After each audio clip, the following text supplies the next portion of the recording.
The Bible Treasury, New Series. N9. A monthly magazine of papers on scriptural subjects. Volume 29, Article 6, 1912 and 1913. The Son of My Right Hand. I have often thought that an interesting exposition remains to be written in which should be set forth and illustrated by the typical imagery of the book of Genesis the wonderful triumph of the Lord Jesus Christ that will be manifested when his people shall be willing, Psalm 110 verse 3, in the day of his power. That triumph was virtually secured in the all-embracing triumphs of the cross.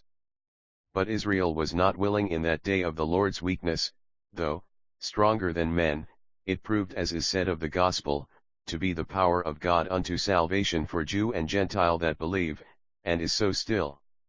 Here in Genesis, we have a vivid picture of what will be in the millennial day after the church has been translated to heaven. It is a wonderful prefigurement.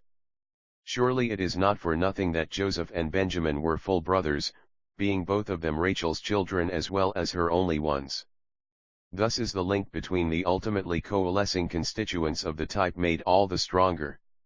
For Benjamin is no longer the son of my sorrow, as he was pathetically named by his dying mother, sorrow abundantly realized in Joseph's story, but now, at last, he is linked with Joseph in the latter's typical character as God's chosen man, the man of his right hand. This son of the right hand is, as we know, the meaning of the name Benjamin.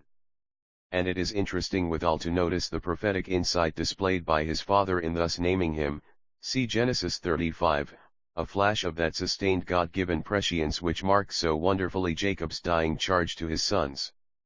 For none of the patriarchs had such a glorious exodus as he who had, alas, been so crooked in his life, so crafty and so subtle, so fond of bargaining.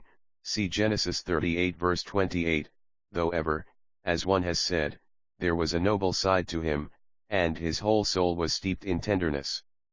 Truly we may apply to him, and in a far deeper sense, the words that England's great poet puts into the mouth of his most faulty hero, nothing in his life became him like the leaving of it.